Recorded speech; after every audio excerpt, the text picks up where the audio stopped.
दंडवत प्रणाम प्रभु जी। हम लोगों का मतलब सौभाग्य आज हमारे साथ श्रीपाद श्री विष्णु प्रभु जी हैं, ह्यूस्टन से हैं। वहां पर इस समय सुबह का समय है। तो इनके दोनों बच्चों को आप लोगों ने मतलब देखा किस प्रकार से प्रभु जी ने और दीदी ने, आरती दीदी ने, दोनों ने मिलकर के किस प्रकार से इनकी मतलब परवरिश की है, बिल्कुल अपने जैसे ही फिर बनाया है। इससे हम सब लोगों को मतलब कि प्रेरणा लेना चाहिए कि हम स्वयं करेंगे पालन, यानी माता पिता स्वयं करेंगे पालन, तो बच्चे लोग उसको देख देख के सीखते हैं, कह के नहीं सीखते हैं।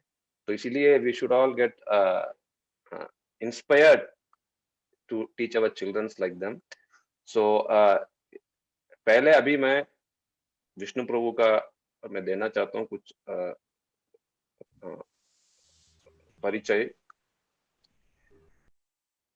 विष्णु प्रभु जी जो हैं, इनके साथ मेरा बहुत स्टार्टिंग से मेरा इनके साथ पुराना संबंध है।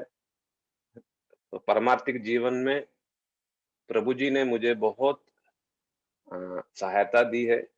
यहाँ तक भी गुरुदेव के बारे में मैं मतलब जानने के लिए मैं बहुत लालायित रहता था, उत्सुक रहता था। मैं श्री प्रभु जी को मैं फोन करके मैं पूछता था गुरुदेव के बारे में। ये न्यू जर्सी में रहते थे, मैं फ्लोरिडा में रहता था। श्री प्रभु जी कॉन्फ्रेंस कॉल में वेणुगीत पढ़ाते थे और मैं वेणुगीत सुनता था प्रभु जी से। ये न्यू जर्सी में रहते थे और मैं फ्लोरिडा में, और ह्यूस्टन से विमला दीदी भी फिर जुड़ी रहती थी, और भी भक्त लोग रहते थे।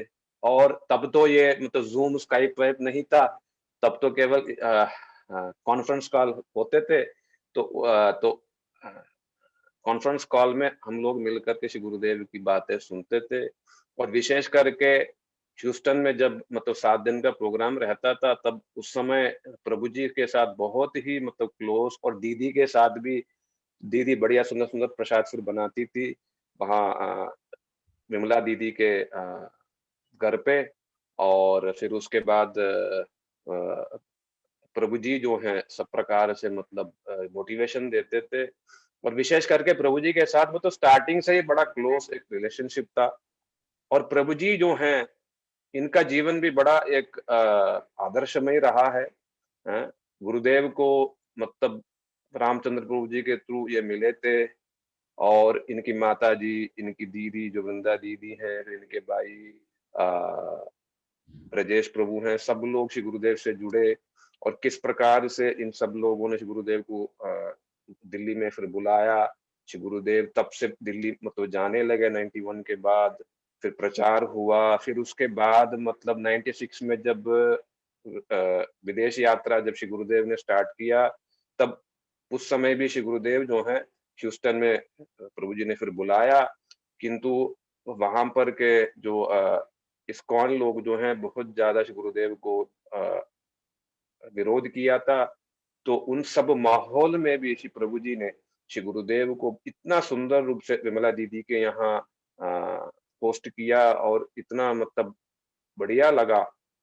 तो इस प्रकार से श्री गुरुदेव के बहुत सेवाएं में भी, और विशेष करके इस समय भी वहां पर जो है मठ बना करके, और वहां ये सारे लोग फिर मिल करके विमला दीदी और तन्मय प्रभु और ये सारे लोग फिर मिलकर के वहां मठ मंदिर फिर चला रहे हैं।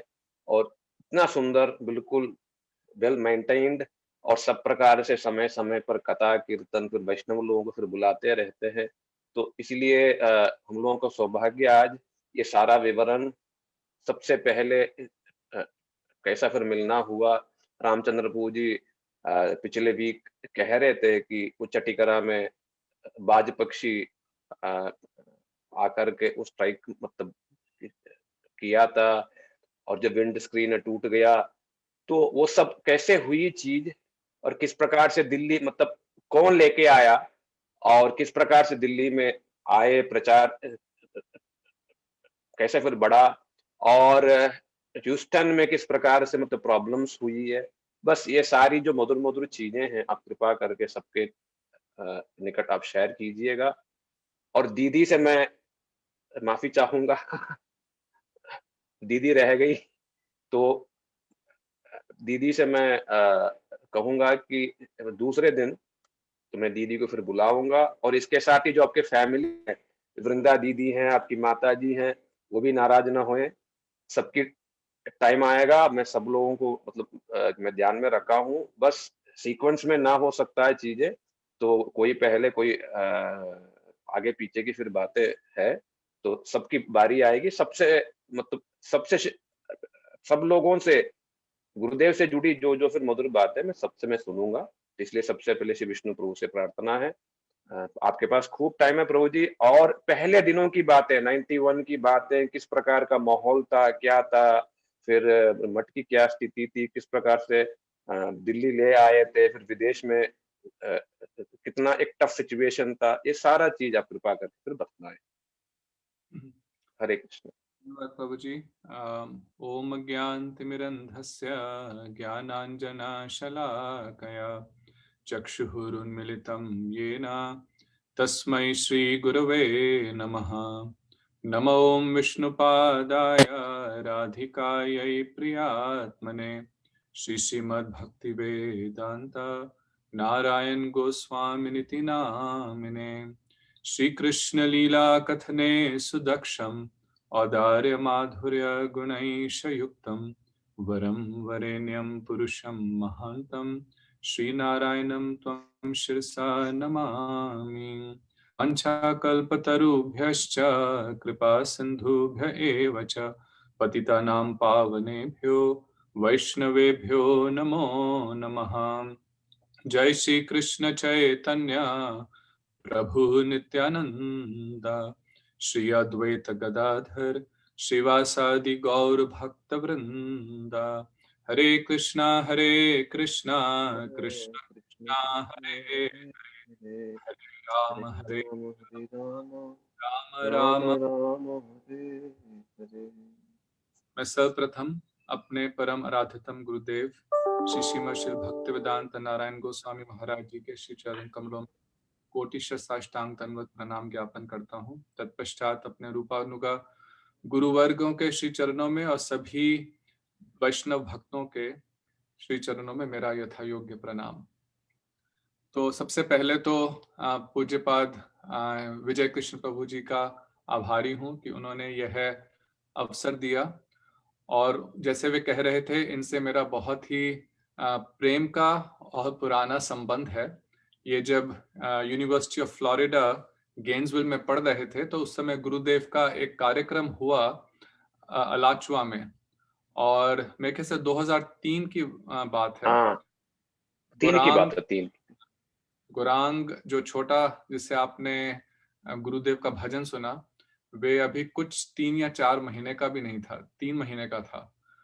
तो उस समय फिर हम लोग फ्लोरिडा, नहीं 1 साल का था, सॉरी, हम लोग ड्राइव करके न्यू जर्सी से फ्लोरिडा गए थे, और वहां पे मैंने प्रभु जी से मिला। उस समय स्टूडेंट थे और इनसे संपर्क हुआ। उसके बाद हम लोग फोन पे बातचीत करते थे, और शुरू से ही इनका बहुत भक्ति में और भजन में आकर्षण था।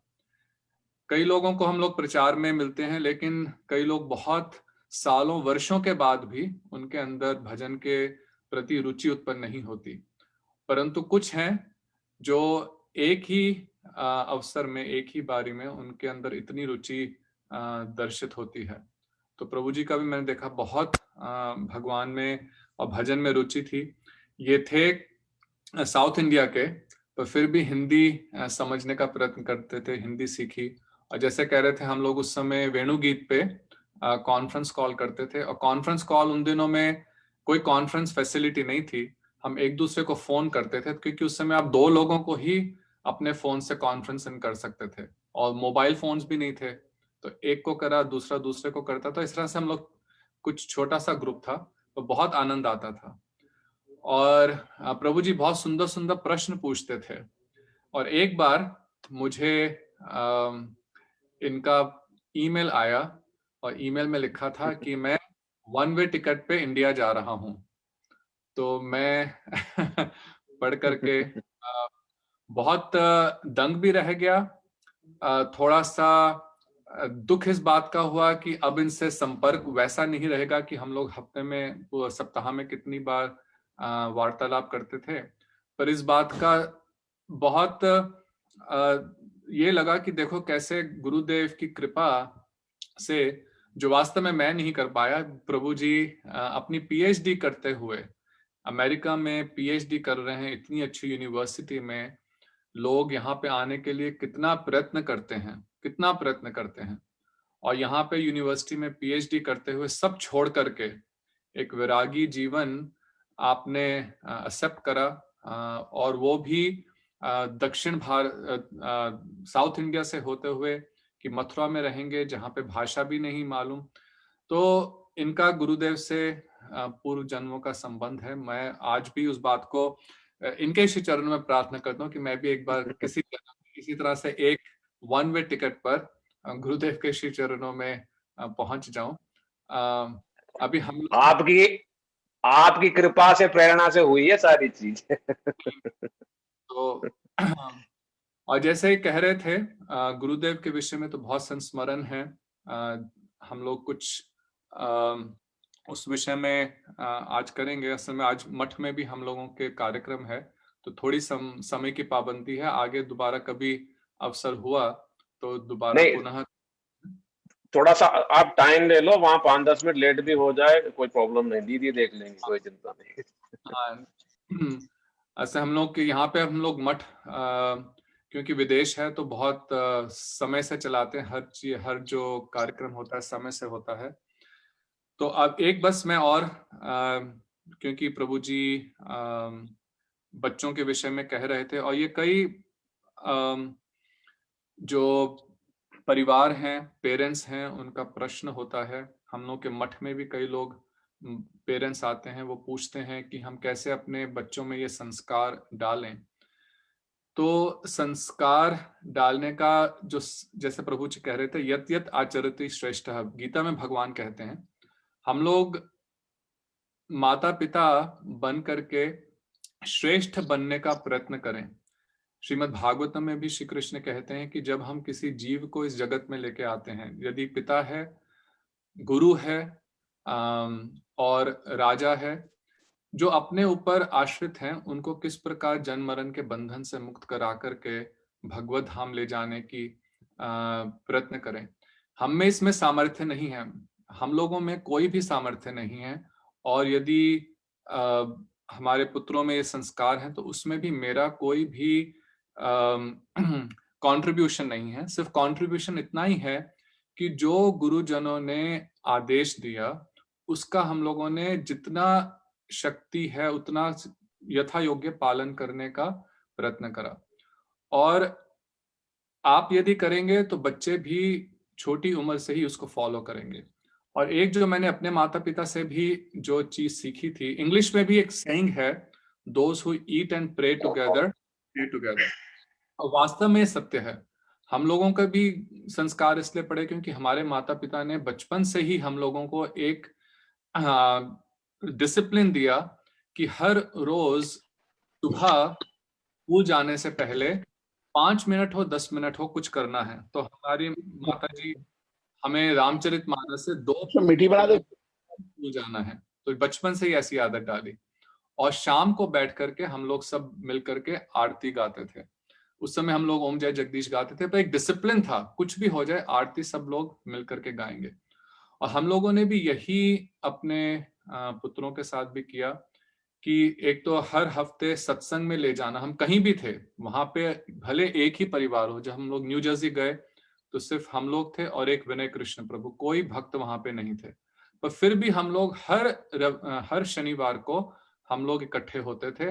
और माधव 4 वर्ष का था और विनय कृष्ण प्रभु की पुत्री विशाखा 3 वर्ष की थी। और इन 2 बच्चों को बैठ के इनकी संडे क्लास भी करते थे। एक इनमें से कभी आरती, कभी कामना, कृष्ण कामना दीदी, वो बैठ करके बच्चों को पढ़ाती थी और हम 3 बैठ करके जैव धर्म पढ़ते थे।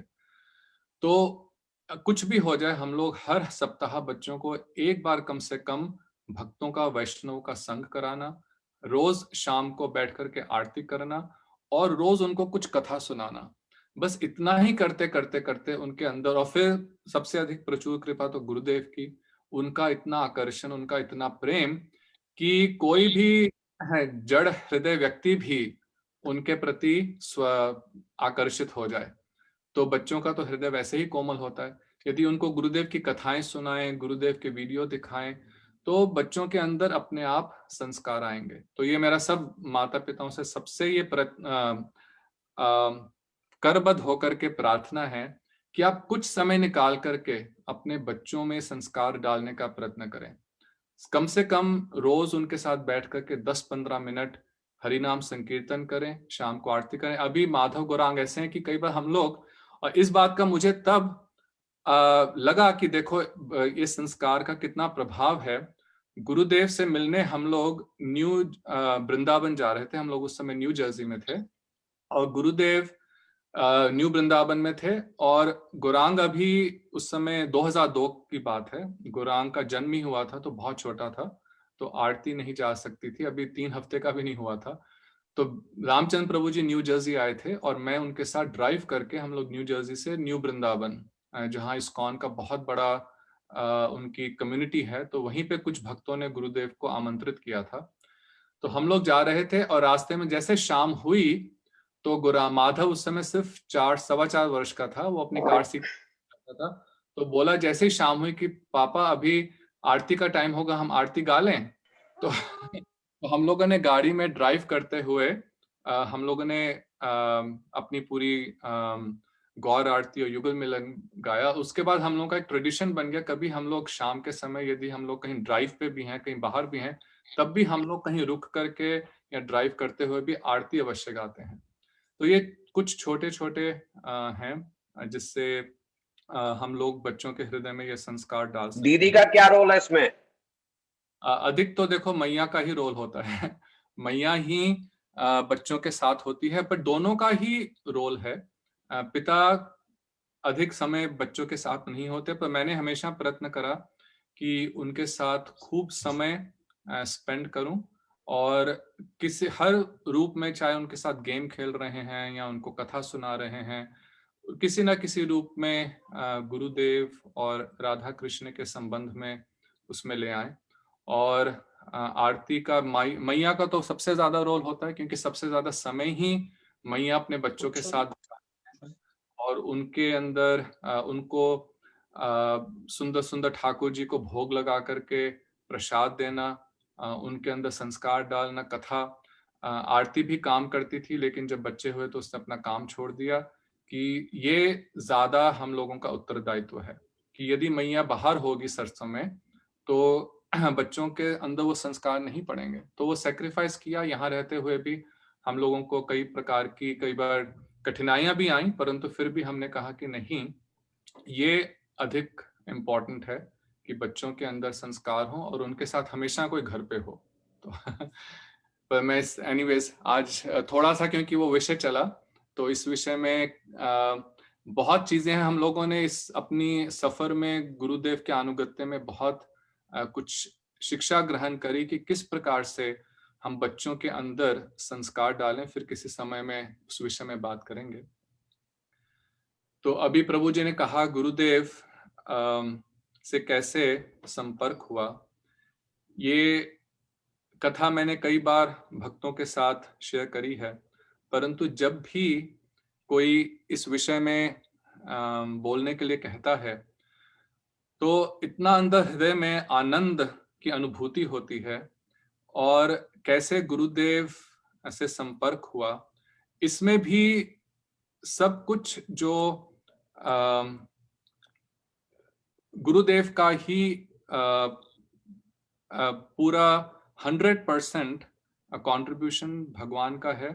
हम लोगों के अंदर तो कोई भी क्वालिफिकेशन, सामर्थ्य नहीं है कि हम ऐसे उन्नत रूपानुगा आचार्य के संपर्क में आकर के उनका इतना प्रेम प्राप्त कर सकें। विशेषकर मेरे में तो ऐसा कोई भी गुण नहीं है जिसके कारण गुरुदेव का इतना प्रेम प्राप्त हो, परंतु उन्हीं की कृपा से वे किसी को निमित्त बनाते हैं गुरुदेव ने हमें कुछ रूप में निमित्त बना करके अपनी प्रचार के कार्यक्रम में नियुक्त किया। कल ही मठ में हम लोग गीता जयंती थी, तो हमने पूरे गीता के 18 अध्यायों का पाठ किया। तो उसके उपरांत कुछ भक्तों से बात हो रही थी, तो यही एक अनुभूति है कि क्योंकि राधा गोविंद देव जी, जब मैं अपने पूरे जीवन का संस्मरण करता हूँ, क्योंकि राधा गोविंद देव जी ह्यूस्टन में आकर के यहाँ पे कृपा करना चाहते थे, तो एक पूरी कड़ी बनी कि किस प्रकार गुरुदेव के संपर्क में आया और कैसे गुरुदेव ने हर स्टेज पर पे हम लोगों को डायरेक्ट करा। और जीवन में कई कठिनाइयां आई, उस समय लगता था कि ऐसा क्यों हो रहा है, परंतु अब ऐसा अनुभव होता है कि उन सबके पीछे कोई तात्पर्य था कि हम लोग येन केन प्रकारेण गुरु और वैष्णव की ठाकुर जी की सेवा में लगे।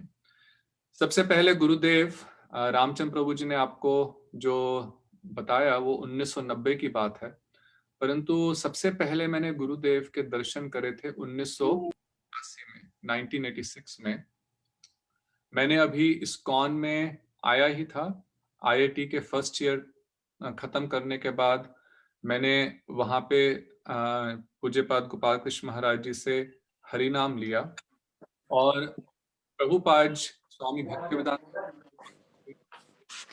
दिवस पर जो कार्तिक के समय आता है, तो इस्कॉन के कृष्ण बलराम मंदिर में वहां पे प्रभुपाद जी की समाधि है, तो हर वर्ष बहुत सुंदर कार्यक्रम होता है। तो मैं उससे पहले वृंदावन, अभी मैंने अभी जब इस्कॉन में आया था तो आने के कुछ 2-3 महीने बाद ही हरिनाम हो गया। और मैं अभी क्योंकि आईआईटी में पढ़ता था, तो वृंदावन हम लोग बहुत पहले एक बार गए थे 1983 में, और उसके बाद कभी वृंदावन जाने का अवसर नहीं मिला था। तो एक ही बार वृंदावन गया, तो उस समय सब लोग वृंदावन जा रहे थे। गोपाल कृष्ण महाराज जी थे, एक लोकनाथ महाराज और श्रीधर महाराज इस्कॉन में थे। वो लोग मारुति की जो वैन होती है, अब मुझे नाम नहीं मालूम उसको क्या कहते हैं, तो मारुति की वैन में, लेकिन स्थान नहीं था। पर गोपाल कृष्ण महाराज जी ने मुझसे पूछा, तुम चलोगे? मैं सुबह मंदिर में था, तो तुम चलोगे वृंदावन? तो मैंने कहा हाँ जी अवश्य।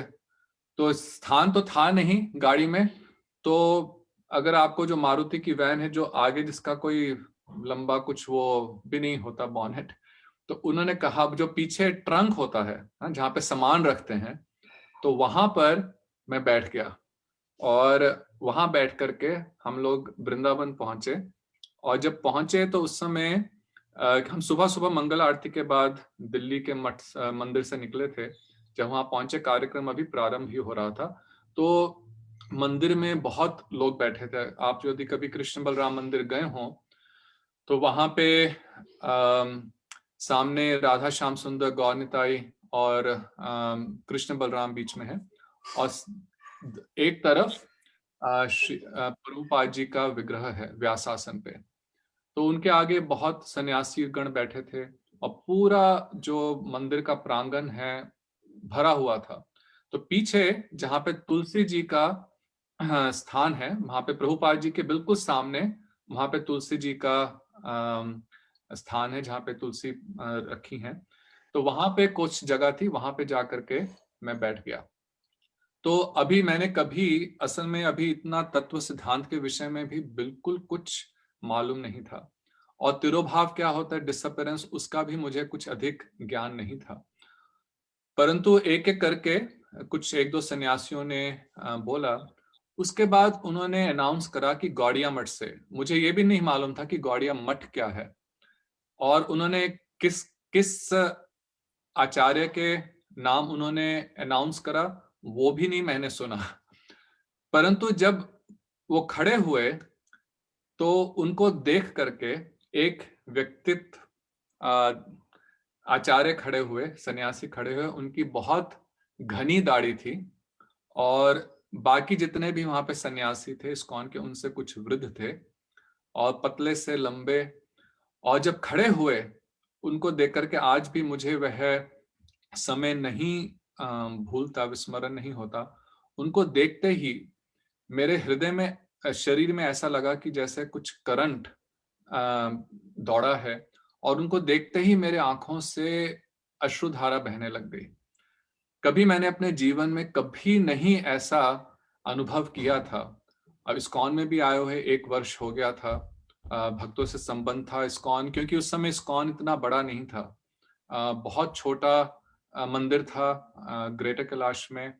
और अभी मैं भले जल्द अभी आया था, पर क्योंकि उस समय इस्कॉन में यंग लोग भी अधिक नहीं आते थे। अब तो आजकल हजारों में आते हैं, और आईआईटी में मैं पहला ही था जो कि इस्कॉन में आया। तो जितने भी इस्कॉन के बड़े बड़े सन्यासी थे, जीबीसी थे, कुछ ही समय में मेरा उनके साथ बहुत परिचय हो गया था।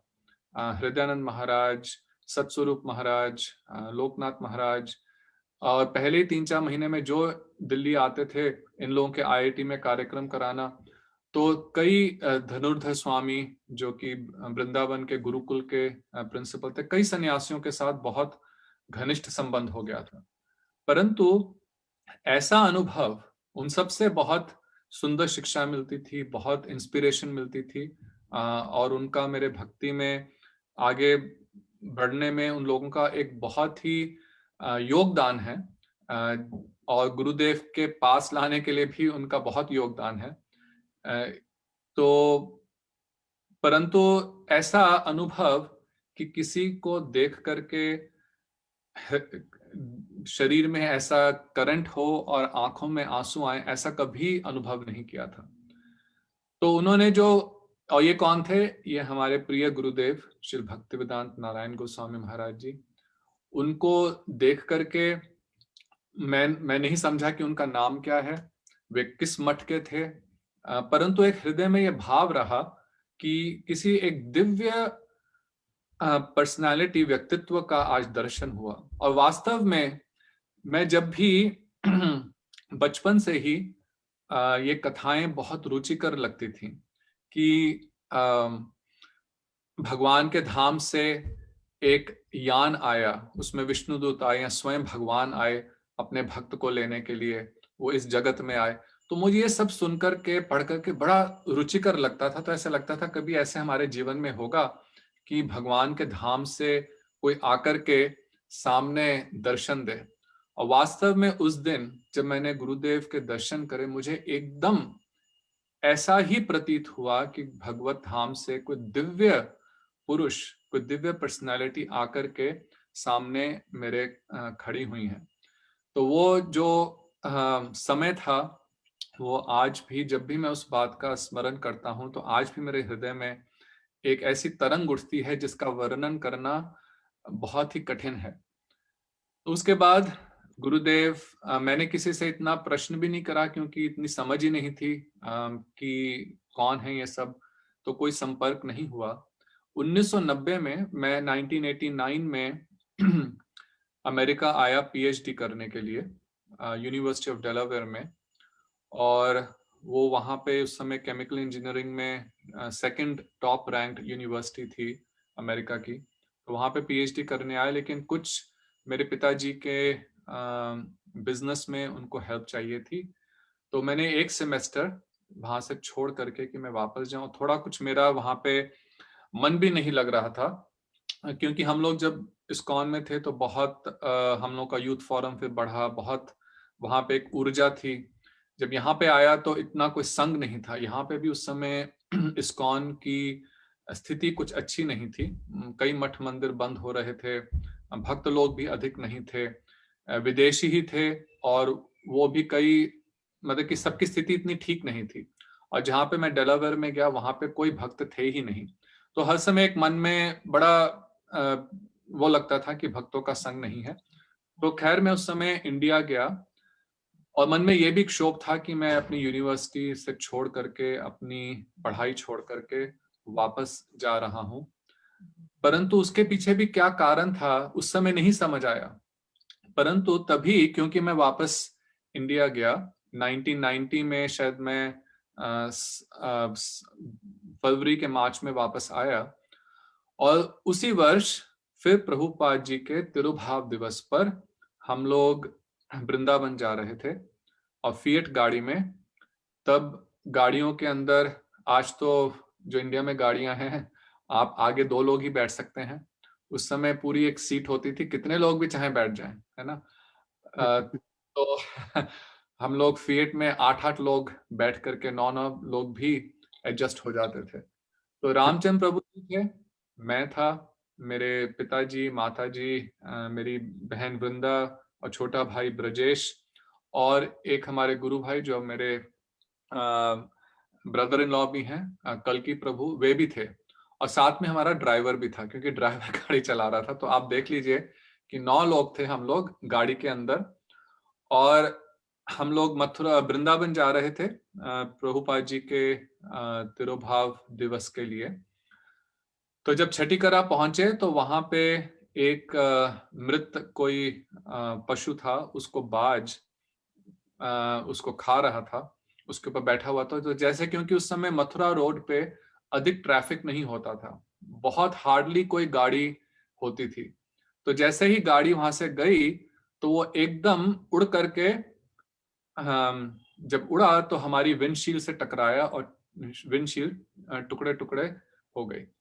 परंतु आश्चर्य की बात कि टूट करके हमारे ऊपर किसी के ऊपर नहीं आई, किसी को भी चोट नहीं लगी, लेकिन विंडशील्ड के टुकड़े टुकड़े हो गए।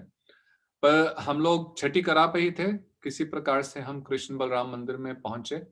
और वहां पे फिर हम लोगों ने, क्योंकि उस समय वृंदावन में कोई ऑटो शॉप नहीं थी, आजकल है कि नहीं मुझे नहीं मालूम, अब तो वृंदावन में भी बहुत लोगों के पास गाड़ियां हैं, तो अवश्य कोई ना कोई मैकेनिक शॉप होगी, लेकिन उस समय कोई मैकेनिक शॉप नहीं थी।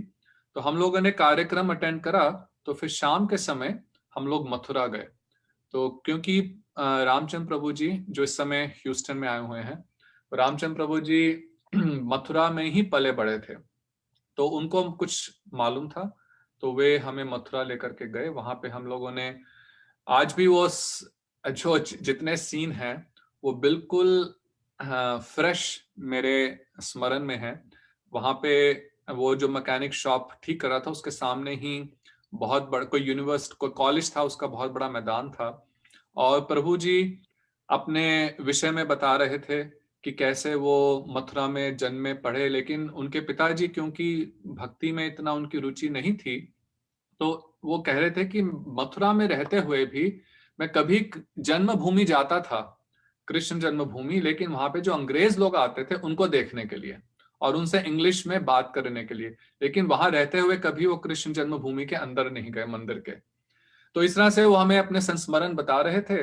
करते करते थोड़ा सा समय हो गया, और फिर हम लोग जब वापस जा रहे थे तो वापस में देखा तो वहां पे ये मठ था। तो रामचंद्र प्रभु जी शायद एक बार उससे पहले वहां पे केशव जी गौड़िया मठ आए थे, एक पुरुषोत्तम प्रभु उनको लेके आए थे शायद, जहां तक मुझे मालूम है एक बार वो वहां पे आए थे, कि शायद नहीं आए थे। तो क्योंकि वो हम लोगों का वापस जाने का रास्ता वहीं से था, असल में हुआ क्या, वो अपना पुराना घर हमें दिखाते हुए, हमने जब गाड़ी ठीक कराई तो उनका ठीक है मैं तुम्हें अपना पुराना घर दिखाता हूँ जहां हम लोग रहते थे। तो वो रूट ऐसा बना, तो हम लोग, क्योंकि हमें तो शाम को वहां पहुंचना था, मंदिर में 7 बजे संध्या आरती होती है, तो काफी हम लोगों के यूथ फोरम के भी लोग आए हुए थे मंदिर में, तो हमें वापस पहुंचना था। परंतु वो रूट ऐसा बना, हम लोग वहां से गए तो केशव जी गौड़िया मठ, केशव जी गौड़िया मठ, तो वहां पे तो रामचंद्र प्रभु जी ने कहा कि यहाँ पे ऊपर चल के दर्शन करें। तो हमने कहा ठीक है, तो हम दर्शन करने गए। तो आप जब सीढ़ियां चढ़ के जाएं तो दाहिनी तरफ पे मंदिर है। तो उस समय उसके बाएं तरफ सीढ़ियां चढ़ करके गुरुदेव का छोटा सा कमरा था।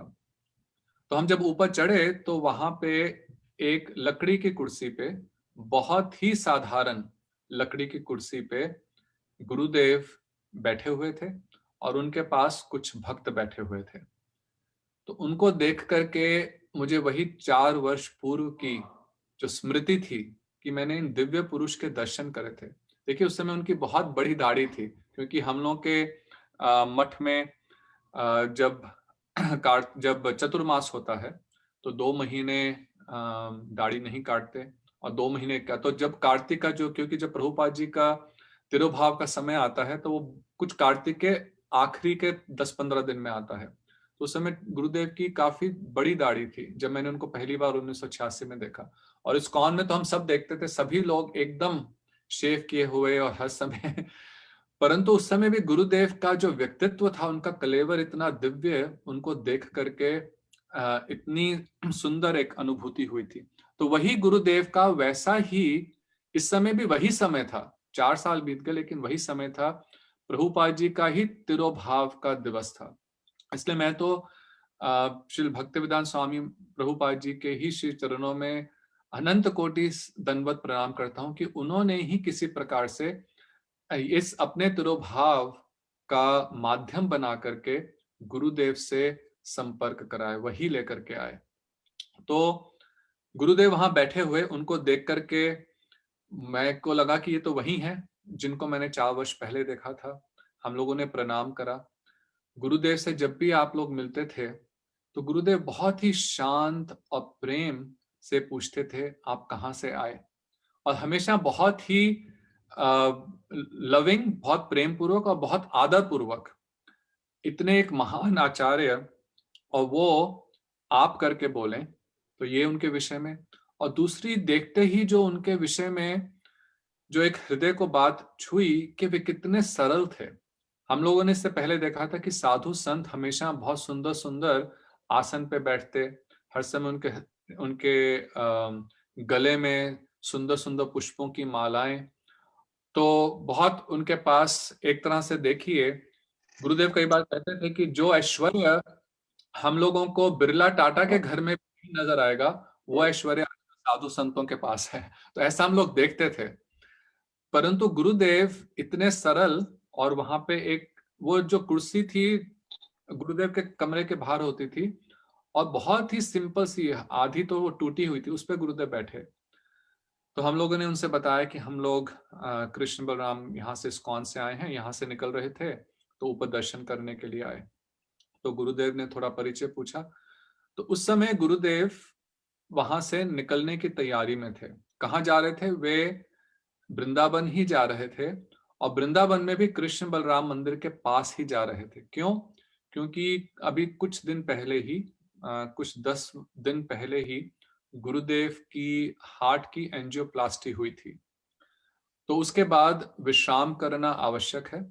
तो विश्राम करने के लिए तमाल कृष्ण महाराज, जो इस्कॉन में जीबीसी थे, गुरु थे, उनका बिल्कुल कृष्ण बलराम मंदिर के 2 कदम पे ही उनका अपना स्थान था। तो वहां पे वे गुरुदेव को उन्होंने आमंत्रित किया था कि आप यहाँ आकर के विश्राम कीजिए, क्योंकि मैं तो होऊंगा नहीं। तो गुरुदेव ने उनका आमंत्रण स्वीकार किया था, तो वहां पे वे वृंदावन जा रहे थे। तो ये सुनकर के मैंने गुरुदेव को कहा कि हम भी वृंदावन ही जा रहे हैं, तो आप हमारे साथ चलिए, हमारे पास गाड़ी है। आप तो गुरुदेव उस समय, क्योंकि हम लोग, मेरे माता पिता कृष्ण बलराम के गेस्ट हाउस में ही थे, तो हम लोग सिर्फ तो वो लोग हमारे साथ नहीं आए थे, बाकी हम लोग सब थे। रामचंद्र प्रभु मेरा ड्राइवर था, मेरी बहन, मेरा छोटा भाई, मैं, और साथ में कल्कि प्रभु, हम सब थे, लेकिन मेरे बस माता पिता साथ में नहीं थे।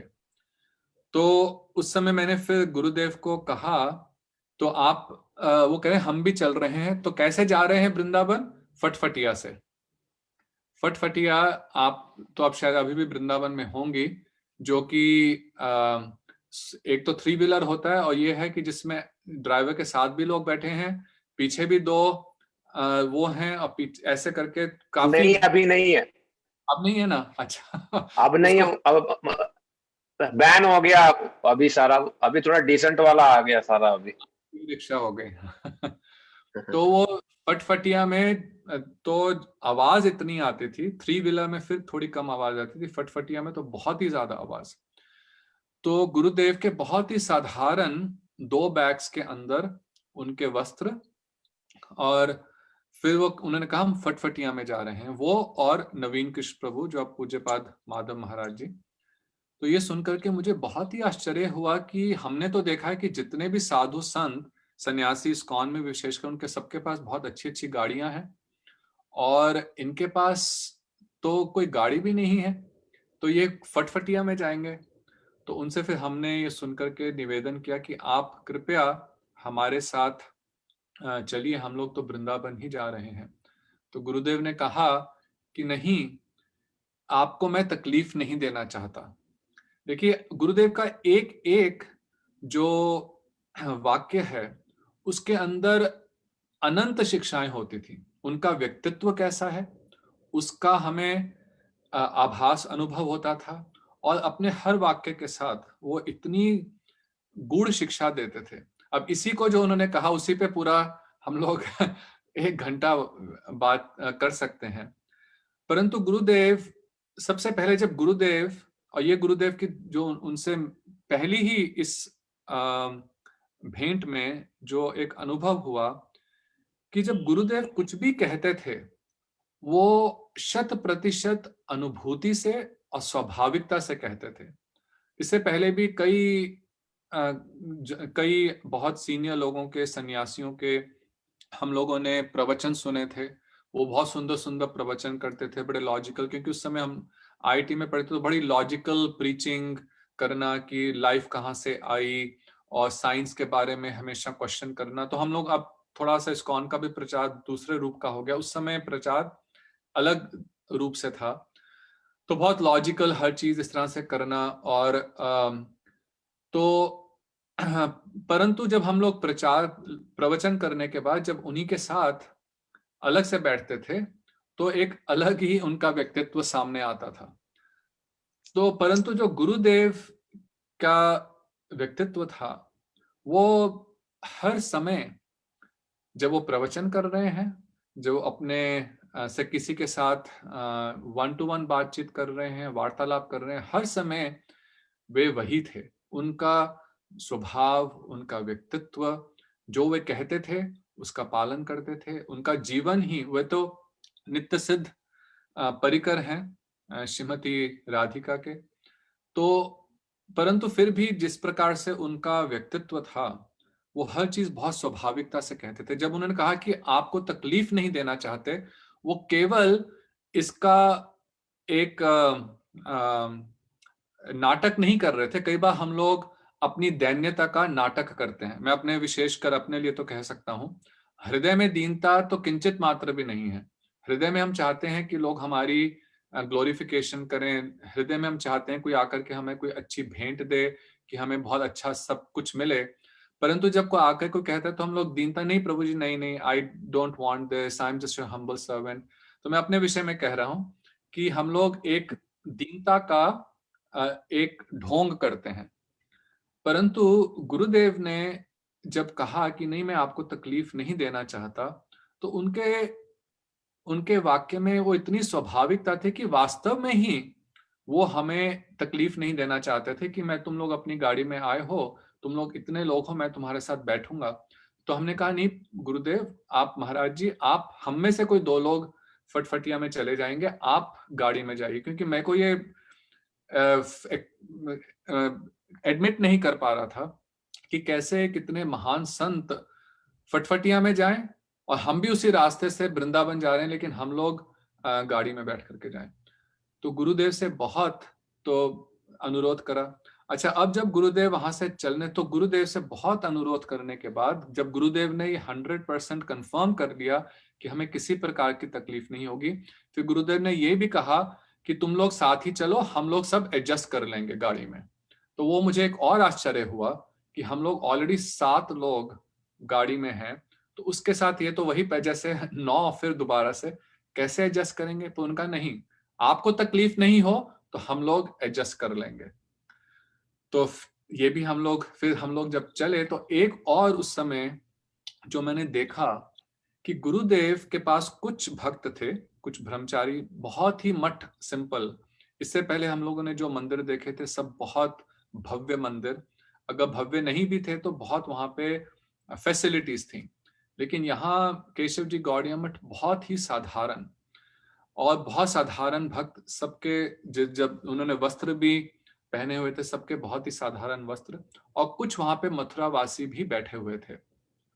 जब गुरुदेव वहां से चलने लगे, तो जो उन लोगों का भाव था, जिस प्रकार से उन लोगों ने क्रंदन करना शुरू करा कि गुरुदेव जा रहे हैं, ये देख करके भी मुझे बहुत ही आश्चर्य हुआ कि गुरुदेव तो सिर्फ मथुरा से वृंदावन ही तो जा रहे हैं और वहां तो कुछ अधिक दूर भी नहीं है। तो अब इससे पहले भी मैंने देखा था कि सन्यासी लोग जाते हैं, आए, मठ में आए, जा रहे हैं, लेकिन किसी शिष्य के ऐसा भाव नहीं देखा कि उनके जाने पे कोई क्रंदन कर रहा है। लेकिन गुरुदेव जा रहे हैं और सबके सब रो रहे हैं। तो ये देख करके भी गुरुदेव का कितना इन लोगों के साथ प्रेम होगा, इसका मैं तो मेरे तो समझ से उस समय पार था कि ऐसा भी किसी का गुरु के प्रति इतना प्रेम हो सकता है। और गुरु का भी, और गुरुदेव भी उनको आश्वासन दे रहे हैं कि मैं शीघ्र ही आ जाऊंगा, चिंता मत करो। तो फिर गुरुदेव आए और हम लोग गाड़ी में बैठ करके वृंदावन के लिए निकले। और रास्ते में वहां पे फाटक है रेलगाड़ी का, तो वो फाटक बंद हो गया। उस समय गाड़ी वहां से जाने वाली थी, उसका नाम था राधा रानी एक्सप्रेस। तो उस समय इंडिया की गाड़ियों को एक्सप्रेस कहते अवश्य थे, लेकिन वो एक्सप्रेस के रूप में चलती नहीं थी। और जब गाड़ी आनी होती थी उससे आधा घंटा पहले ही फाटक बंद हो जाता था। अब देखिए ये भी कैसे भगवान की कृपा कि उसी समय फाटक बंद होना था। और फाटक बंद हो गया, अब हम वहां खड़े हैं। तो फिर हम लोगों ने गुरुदेव से कुछ प्रश्न किए। मेरी जो बहन है वृंदा, उन्होंने प्रश्न किया कि जीव, क्योंकि हम लोग उस समय, हम लोगों के यही साधारण प्रश्न ही होते थे कि जीव कहाँ से आया, हम क्यों इस संसार में बंधे हुए हैं, कहाँ जाएंगे। इस्कॉन में भी ये प्रश्न होते थे, लेकिन कहीं ऐसा लगता था कि वो जो बता रहे हैं ठीक है, परंतु फिर भी कुछ मन में एक संशय था। क्या करते थे, गाँवों में एक आदमी सेट कर लेते थे, उसका नाम कुछ रखते थे अपने आदमी, तो और फिर क्या करता था वो। हरे कृष्णा। हाँ बिल्कुल ठीक। वो तो फिर वहां पे हम लोग जब लाइन पे खड़े हो गए, तो फिर उस समय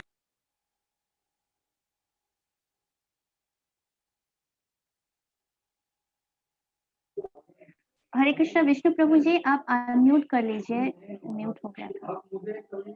सबसे पहला प्रश्न गुरुदेव से पूछा और गुरुदेव ने उसका इतना सुंदर उत्तर, बहुत ही शांत सरल रूप में। और उनकी, हाँ, एक और जो उनकी, जब गुरुदेव से, जब पहले गुरुदेव उस समय बोले, उनके वाक्यों की रचना सुंदर। और उनकी गुरुदेव, they ask the questions, very simple, very simple questions. तो गुरुदेव का जो उन्होंने, from where the jiva comes, etc. I think मुझे उनकी साथ साथ आवाज किसी की सुनाई पड़ रही हाँ है। बिल्कुल बिल्कुल। गीतांजलि दीदी, आपका ट्रांसलेशन भी पीछे पीछे फिर आ रहा है इसमें। हरि बोल प्रभु जी, म्यूट कर दिया है मैंने। हाँ ठीक है ठीक है, बोलिए प्रभु जी, विष्णु प्रभु बोलिए। तो उस समय गुरुदेव ने जिस प्रकार से उस प्रश्न का उत्तर दिया कि जीव कहाँ से आया, जैव धर्म में जैसे श्री भक्तिविनोद ठाकुर बहुत विस्तार में वर्णन करते हैं, तटस्थ शक्ति से जीव जो इस जगत में आए, जो कृष्ण से बहिर्मुख थे, जो कृष्ण के प्रति आकर्षित हुए, वो वहां से भगवत धाम गए। तो गुरुदेव ने बहुत ही सुंदर रूप से कई प्रकार के आज शास्त्रों से उद्धृत करके समझाया कि कैसे जीव कभी भी भगवत धाम में नहीं था, क्योंकि भगवत धाम में किसी भी प्रकार की कुंठा नहीं है। वहां किस प्रकार से भगवान के प्रति ईर्ष्या नहीं हो सकती। गीता में भगवान कहते हैं ना, या ना यद गत्वा ना निवर्तन्ते तद धाम परमम मम। तो बहुत ही सुंदर रूप में गुरुदेव ने इस प्रश्न का उत्तर दिया। और हम लोग बैठे कैसे हुए थे, आप देखिए, 9 लोग, और आगे हम लोग 5 लोग, हम लोग आगे बैठे थे, और पीछे गुरुदेव, महाराज जी और 2 लोग, हम लोग सब ऐसे सिमट सिमट करके बैठे हुए थे कि अपनी तरह से प्रयत्न कर रहे थे कि गुरुदेव को कोई कष्ट ना हो, गुरुदेव प्रयत्न कर रहे थे कि हमें कष्ट ना हो। तो ये उनका जो एक महान व्यक्तित्व था, कैसा लौकिक बंधुवत, इतना सुंदर उनके साथ संबंध।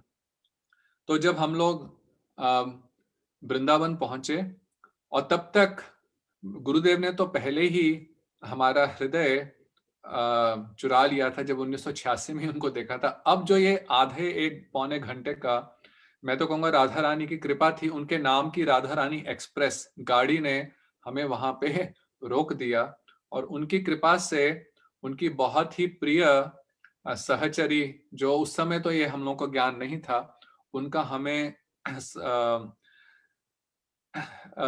संपर्क हुआ, उनका हमें एसोसिएशन मिली।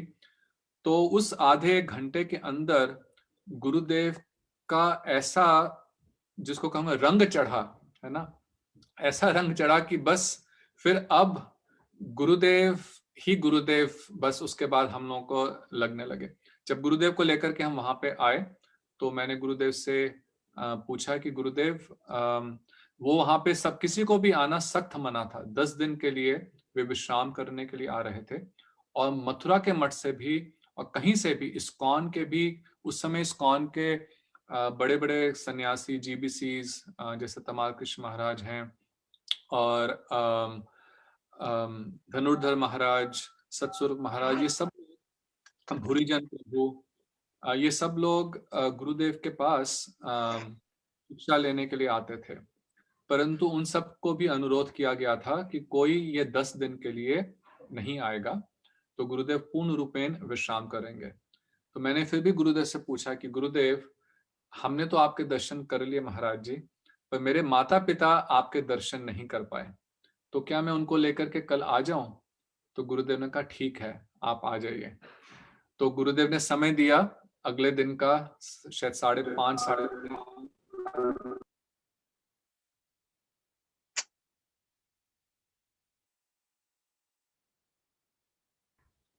सारा दिन यही उत्सुकता थी कि कब शाम होगी और कब हम गुरुदेव के पुनः दर्शन करेंगे महाराज जी के। तो हम सब परिवार, सब लोग, हम पुनः शाम के समय गुरुदेव के दर्शन के लिए गए और वो भी एक बहुत ही सुंदर दृश्य था। मैं कई बार ऐसी प्रार्थना भगवान से करता हूं कि यदि मेरे में कुछ कवि के गुण होते, है ना, हमारे यहाँ पे साथ में नव किशोर प्रभु हैं गुड़गांव से, वो बहुत सुंदर सुंदर कविताएं लिखते हैं। यदि मेरे में कुछ कवि के गुण होते या कुछ भाषा मेरी सुंदर होती, तो मैं उन दृश्यों को वर्णन करने में जस्टिफाई कर सकता, उससे क्या वर्ड होगा, I could have done justice to these descriptions, न्याय कर सकता, I could have done justice to these descriptions of those times that we met, क्योंकि वह अपने में ही वो दृश्य ही इतना सुंदर था कि वहां पे जो घर था तमाल कृष्ण महाराज का, वो हमें उसमें पहले भी एक बार गया था, तमाल कृष्ण महाराज जी ने प्रवचन किया तो हम लोग यूथ फोरम को लेके गए थे। तो गुरुदेव बाहर बहुत बड़ा चबूतरा था, बाहर कम घर था, बाहर चबूतरा, और साथ पात बहुत ही सुंदर हरियाली थी। गुरुदेव एक केन की, इंडिया में जो पुरानी केन की, आप लोगों को याद होगा, कुर्सियां आती थी, उसको एक, उसके ऊपर वो, और बहुत ही उनका दिव्य स्वरूप। हम जाकर के और बैठे गुरुदेव के पास और बहुत ही सुंदर वातावरण था, बहुत सुंदर पुष्पों की सुगंध आ रही थी, बहुत अधिक सर्दी गर्मी भी नहीं थी, भले नवंबर का महीना था। गुरुदेव ने बैठे, गुरुदेव को पूछा आप सब कैसे हैं, और उसके बाद गुरुदेव ने बहुत ही स्वाभाविक रूप से सुंदर वृंदावन के सौंदर्य का वर्णन प्रारंभ करा कि कैसे यहाँ पे सुंदर सुंदर जूही चमेली के पुष्प हैं, कैसे पक्षी कलरव कर रहे हैं, कैसे मोर नृत्य कर रहे हैं, और गुरुदेव ऐसे वर्णन कर रहे हैं कि जैसे वह साक्षात इस सब दृश्य को दर्शन कर रहे हैं। और हम लोग तो सबके सब, जिसको एक टक उनको देख रहे थे, जिसको हिंदी में कहते हैं हक्के बक्के, दंग हुए कि कैसे ये इतना सुंदर वर्णन कर रहे हैं, इतने स्वाभाविक रूप से वृंदावन के सौंदर्य का। तो बस वो सुनकर के अब तो हमारी जो मंत्र मुग्धता है, वो अब तो गुरुदेव ने, जिसको कहें पूर्ण रूपेण, सभी को अपने इस प्रेम में अपने इस सुंदर रसमयी हरि कथा में सबके हृदय को खींच लिया। अभी भी हम लोगों के कुछ कुछ ही समझ आ रहा था। गुरुदेव जो वर्णन करते थे वो तो कुछ ही समझ आता था, लेकिन गुरुदेव का बस जो व्यक्तित्व था उनको ही देखते, मैं तो उसी को देखता रहता था कि गुरुदेव कितना सुंदर हिंदी बोलते हैं, कितनी रसमयी इनकी भाषा है, कितना प्रेम पूर्वक करते हैं, और कुछ कुछ थोड़ा बहुत समझ भी आता था। फिर हमने गुरुदेव को जब जाने लगे, अब उनसे दोबारा दर्शन कैसे होंगे, तो उनसे प्रार्थना करी कि आप कभी दोबारा जब दिल्ली आए तो हमारे को बताइएगा। और यह कह करके गुरुदेव ने कहा ठीक है। तो हम लोग आ गए बाहर। इस विषय में जब कभी मेरी माता जी बोलेंगी तो वो और बोलेंगी। तो उन्होंने मुझे बाद में कहा कि उस दिन जब मैं बाहर निकली तो मैंने ये अपने हृदय में निश्चित कर लिया। वो अपने बचपन से वो ढूंढ रही थी एक गुरु को। और एक हम लोग क्योंकि पंजाबी हैं तो मेरी माता जी हमेशा गुरुद्वारे जाती थी। हम भी बचपन में गुरुद्वारा जाते ही पले बड़े हुए। और मेरे पिताजी मंदिर जाते थे, लेकिन मंदिर जाना मुझे बिल्कुल पसंद नहीं था, क्योंकि मंदिर के अंदर एक तो सफाई नहीं होती थी। मुझे सफाई बहुत पसंद है, और जहाँ तो सफाई होती थी और वहां पे जो वो लोग प्रसाद भी देते थे तो उस पर कई बार कीड़े चल रहे होते थे, क्योंकि वो कोई जो मंगलवार को लोग जो लेके आते थे उसी को पुजारी संभाल के रखता था, वही सारा दिन। और जबकि जब हम गुरुद्वारे जाते थे वहां पे रोज, हम लोग बहुत छोटे थे तो हम कढ़ा प्रसाद, वो हलवा मिलता था, तो हम लोग हमेशा बचपन से गुरुद्वारे ही जाते थे।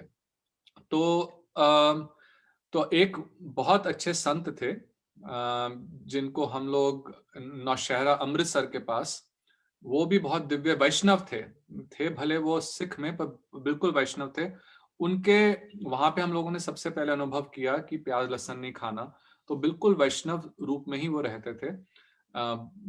तो जब उनसे मेरी माता जी ने नाम लेने के लिए प्रार्थना करी थी, तो उन्होंने कहा था कि बेटी अभी तुम्हारा समय नहीं आया है, जब समय आएगा तब तुम्हें अपने आप ही हृदय में वो अनुभूति होगी, वो एकदम अनुभूति होगी कि यही मेरे गुरु हैं। तो वो बात थी 1973 की, 1973 में हम उनसे मिले थे। 1974, मैं बहुत छोटा था, 7 साल का भी नहीं होगा, 6-7 साल का। तो मुझे अभी तक याद है, वो बहुत ही दिव्य पुरुष थे वे भी।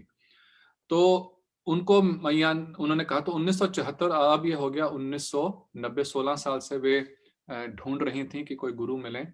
तो उस समय जब वो बाहर आई, उस समय तो उन्होंने मुझे नहीं बताया, लेकिन बाद में बताया कि जब मैंने महाराज जी के दर्शन करे,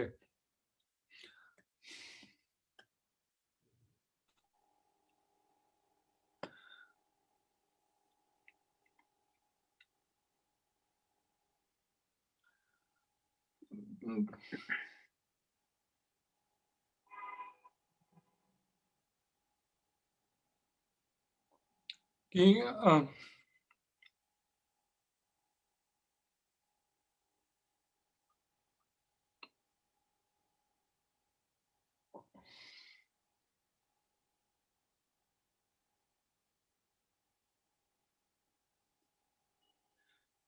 कि आज हमें गुरु मिल गए।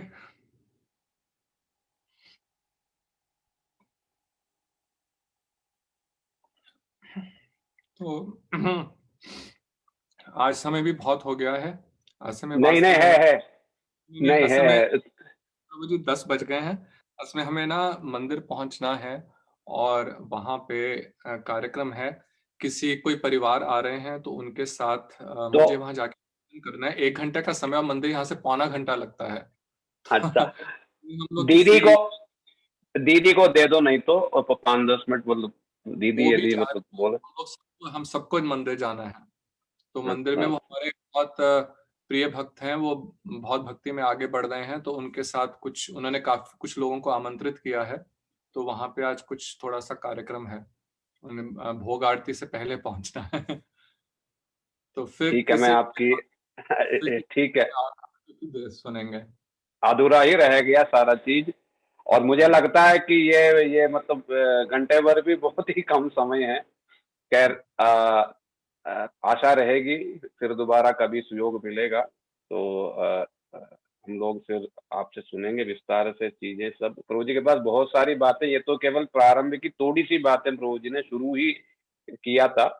और श्री गुरुदेव का इतना प्रभाव है, इतना संग है, और इतना मतलब गुरुदेव ने इन सबके ऊपर, प्रभु जी और इनके फैमिली के ऊपर, माता पिता बहन भाई सब पर इतनी कृपा की है, पत्नी बच्चे, कि मैं शब्दों में मतलब कह नहीं सकता हूँ।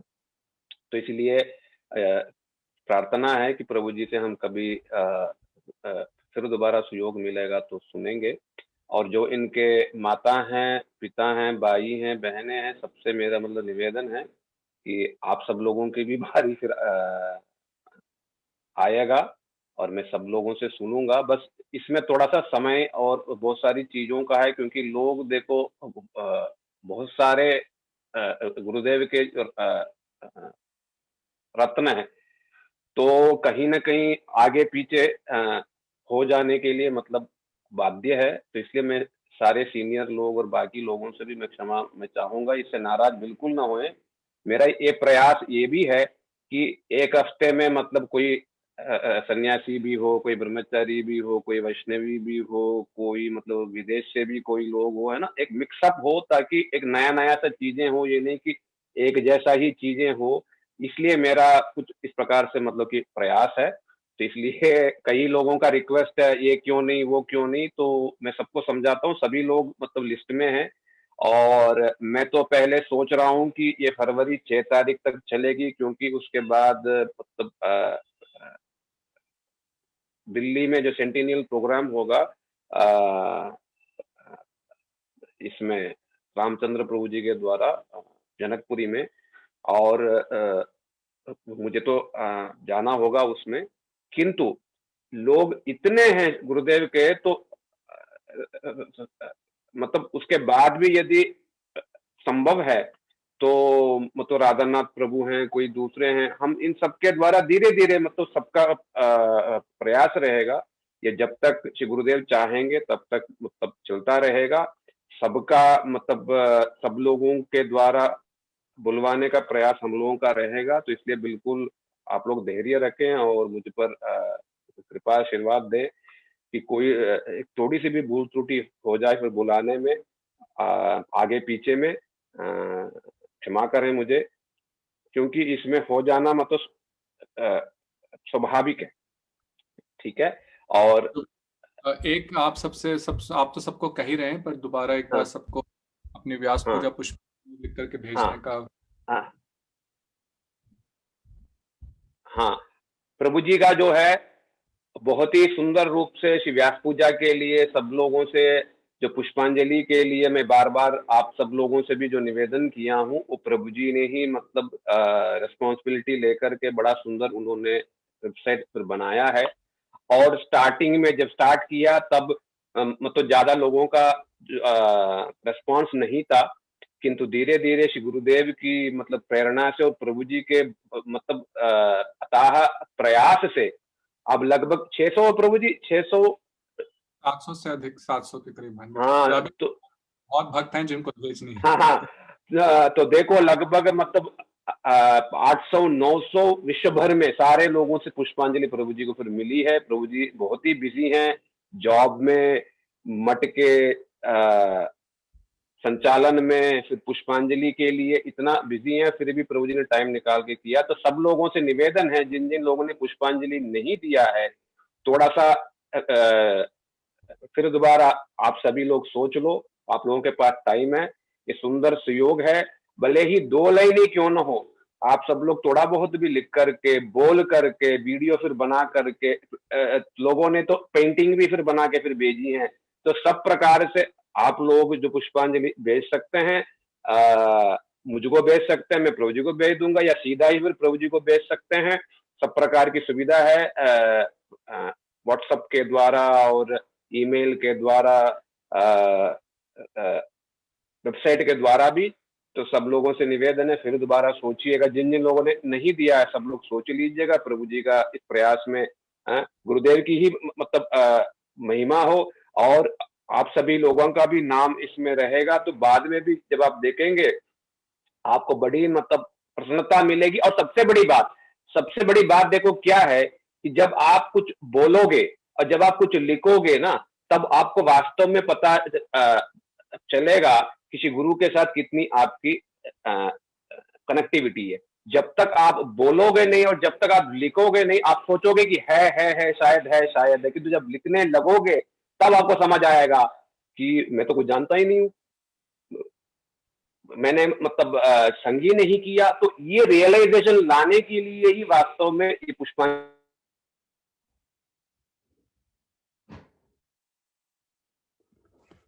और ये वास्तव में श्री गुरुदेव के बारे में आप लिखोगे या फिर बोलोगे ना, गुरुदेव की कई सारी जो विषय वस्तु जो आप सोच रहे थे, मतलब मुझे स्मरण नहीं है, वो सब चीज में स्मरण आने का सुयोग मिल जाएगा। तो इसीलिए सब लोगों से मतलब की प्रार्थना है कि सब लोग जो हैं थोड़ा सा दिन है, अभी भी 15-20 दिन है, आप लोग जल्दी से जल्दी लिख करके प्रभु जी को फिर भेजिएगा। प्रभु जी को उसका प्रूफ रीडिंग, करेक्शन, टाइपिंग सब प्रकार का काम है, तो जल्दी भेजेंगे तो लाभकारी होगी। प्रभु जी के निकट हम बहुत बहुत आभार हैं कि प्रभु जी ने समय निकाल करके इतनी सुंदर भावुक रीति से गुरुदेव की वो दिव्य दृश्य और जो मिलन की जो बातें हैं, उन सब चीजों को इन्होंने व्यक्त किया है। बाद में हम दीदी से भी प्रभु जी की जो पत्नी है आरती दीदी, उनसे भी हम फिर कभी सुनेंगे। ह्यूस्टन से भी बहुत सारे भक्त लोग हैं, विमला दीदी हैं, तन्मय प्रभु हैं, उनकी पत्नी हैं बिंदु दीदी हैं, और भी कई सारे लोग हैं। तो समय मिलेगा तो सबको हम धीरे धीरे फिर बुलाएंगे। और कल हमारा ये रात का सेशन कल नहीं रहेगा। सुंदर गोपाल प्रभु जो जयपुर से हैं, वो दिन में कल करेंगे। ऑस्ट्रेलिया से कुछ भक्त लोग फिर बोलेंगे कल, वो जरूर सुनिएगा। नेक्स्ट वीक हम लोग फिर से गुरुदेव की जो मधुर स्मृतियां फिर हम सुनेंगे, बड़े सुंदर सुंदर भक्तों से, पुराने पुराने भक्तों से नेक्स्ट वीक भी फिर हम लोग सुनेंगे। और विशेष करके 31 दिसंबर को रात के समय हम लोगों ने पहले तो 8 से 9 बजे जो है पुष्पांजलि रखी है, और 9 बजे के बाद हम लोगों ने भजन संध्या रखी है 10 सवा 10 बजे तक। उसमें आप सब लोग शामिल हो सकते हैं। तो फिर उसके बाद नया साल जो है वो हम लोग गीत गोविंद के साथ, पूज्यपाद श्री मुनि महाराज जी के मुखारविंद से हम लोग श्री गीत गोविंद के साथ हम लोग प्रारंभ करेंगे। श्री गुरुदेव को ये गीत गोविंद बहुत ही प्रिय था, तो हम लोग श्री गीत गोविंद के साथ हम लोग करेंगे प्रारंभ। और धीरे धीरे हम लोग नेक्स्ट जो संडे है, श्रील प्रभुपाद जी की तिथि है, उस दिन भी हम छोटा सा सभा जैसी रखेंगे शाम के समय 6:30 से 8:30। और उसके बाद जो श्री गुरुदेव के विरह तिथि है 7 जनवरी को, तो मैं सोच रहा हूँ कि 4 दिन की सभा हम लोग रखेंगे 6 तारीख से 9 तारीख तक, जिसमें हम लोग पूज्यपाद श्रीधर महाराज जी, सिद्धांति महाराज, मैं, संजय, और उसके बाद कृष्णदास प्रभु, बोधायन महाराज जी, सुंदर गोपालपुर, सबसे हम लोग श्री गुरुदेव के जो अवदान वैशिष्ट के बारे में सुनेंगे। इसलिए आप सभी लोग जुड़े रहें, और श्री गुरुदेव की जो कृपा है, इस कृपा को आप निश्चित रूप से प्राप्त करें। आप सब लोगों से प्रार्थना है कि आप ज्यादा से ज्यादा लोग जूम में देखें, इससे हम लोगों को मतलब प्रोत्साहन मिलता है। फेसबुक लाइव में भी सुने, वहां भी कमेंट करें, लाइक करें, शेयर करें, इससे भी मतलब प्रोत्साहन मिलता है। और जो सुनाते हैं उनको भी लगता है कि कोई मतलब कि सुन रहा है। तो इसलिए आप सब लोगों से भी निवेदन है, और आपको भी फिर धन्यवाद है कि समय से निकाल करके आप सब लोग इन मधुर मधुर बातों को सुन रहे हैं। इसमें से यदि थोड़ी सी भी बात भी यदि किसी के भी दिल में छू गया हो, यदि यही इस कार्यक्रम की सफलता है। गुरुदेव की जो महिमा है, वो यदि किसी ने थोड़ा बहुत भी इन भक्तों के माध्यम से समझ लिया हो, यदि हम लोगों का इस प्रयास सफल होगा, तो इसलिए श्री गुरु महाराज की जय। गुरुदेव के मधुर स्मृतियों की जय और और श्रीपाद श्री विष्णु प्रभु की जय, उनकी पूरी फैमिली की जय। गौर प्रेमानंदे, हरि हरि बोल। हम लोग फिर दोबारा मंडे को मिलेंगे, ठीक है। गौर प्रेमानंदे।